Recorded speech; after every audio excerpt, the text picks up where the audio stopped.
Добро, стигнавме овдека во ова што вика, ова е таа зградата. Значи ова е зграда што вика за живеење, стамбен комплекс. И сега значи не е хотел. Јако така изгледа, само така мислам така се убави ова како се вика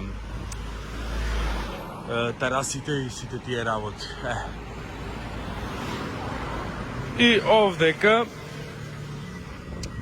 ете и она му внатре може да се види кај што е, она му кај што е. Тој е веќе влезо на стамбениот комплекс. Еве го овдека имаш леген Саладин. Таа е зградата.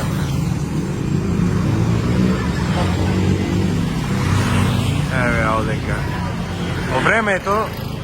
По времето на хипиците, некаде зборувам за 70-тите години, 80-тите, раните 80-ти, скоро цели 70-ти. И тогаш, например, овие што се хипици многу возбудени околу индискава култура и знае како откривање на Индија, патешествија до Индија, питал си тоа време исто и до тука во Индија, прават таму некој ова што се вика некој ова само откривање или како да го речеме. Сега целата таа, ево овдека са не да не ме гледа, она му има паркинг, таа е зградата. Ова е цел комплекс, ова е така мислам една зграда е со многу станови, вака заградена со зид. И во тоа време хипиците и не само што патува во Индија, патува и Непал, Катманду. Во тоа време многу не патува за Тибетот, има проблеми таму со кинеската револуција, тоа што вона, али исто ваму патува не Виетнам е војната, овде патува Тајланд. И така, тие се местата кај што иде овдека, Индокина и Индија. Така да, сега во тоа време многу европејци иде тогаш. И сега во тоа време се појавува еден тип од Индија, по потекло е мајка му е индика или не знам шо е таму некоја мешавина. Или татко му дали од Индија, мајка му е од Кина или нешто така, не знам шо, но мислам дека дали татко му е како се вика, ајде да преминам понанаму, дали татко му е со француско државјанство или не знам како, се зема со мајка му или не така нешто, не сум точно сигурен како, ама знам дека тој уште како дете заминува да живее во Франција и до ден денес мислам до смртта мајка му живее во Париз цело време. А тој сега е уште жив, тој Чарлс Собраш, уште е жив и жива легенда за преварант и не само преварант и бескрупулозен убиец, опортунист. И сега тој се ги користи ова е зградата, ова овдека белата, позади има друга зграда таму, ама не е таа, ова овдека што е на Чошов. И сега тој ги користи овие хипици што иди, и пошто тој иди од Франција, и тој е француски државјанин, и патува и тој со хипици ваму таму, ама пошто е во изгледо како индус, ово малце подтеменово, малце поиќе ги разбира овие работи, храна и место и седнеме као нешто му се нуди на овие.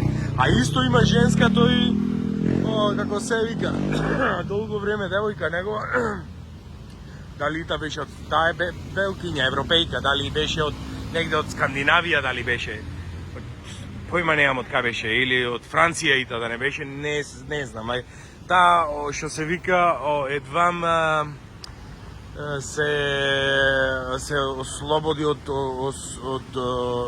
осумничувањето дека учествувала со него во правење завери и се мисли дека исто дека и таа е делумно одговорна за тие работи што ги има направено и на негова душа му се става некаде околу, не знам, 10 на 15 хипици од тоа време, туристи вака, млади луѓе што она, и тој ги извршува сите тие глупости со труење.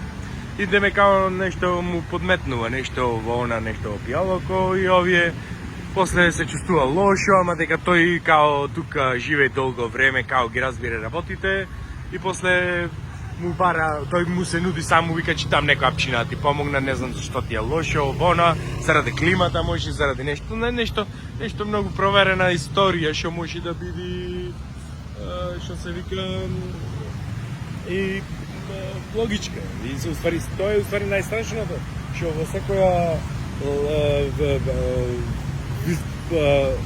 доверлива лага, мислам така, уверлива лага, има и нешто, мислам, на основа во истината.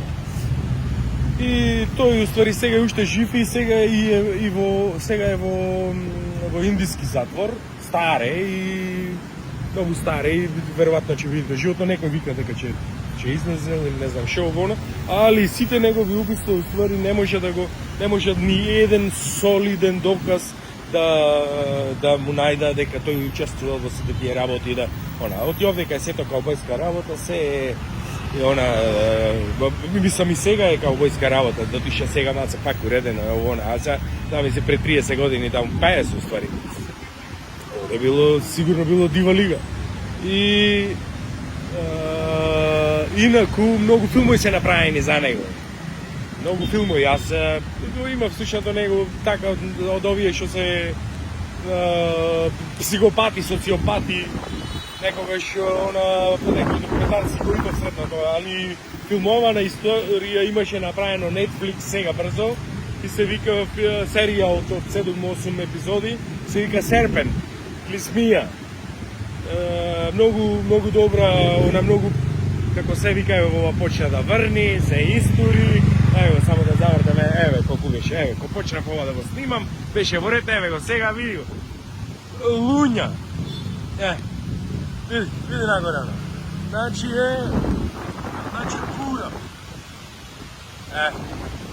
И сега нема сад ништо, сега треба да се кријам негде вамо, ама нема кај да се стуткаш. Ова ти истура и те прави папара и крај, нема една минута само. Нема разлика дали една минута или е она како се вика или е полсат. Истото. Че те направи папара. И така, и сега малце да стиши, само малку да затиши и да бегам. И така. Луѓето така што сака да гледа така криминални на база на вистински истории, му препорачувам овој филм Серпент на Netflix. Не мора ни на Netflix, може да го најде секаде. На онлайн овие што се вебсајтови веќе што се гледа филмови онлайн, ово со преводи со се, го има тоа. Така, ајде поздрав, од друго место се гледаме.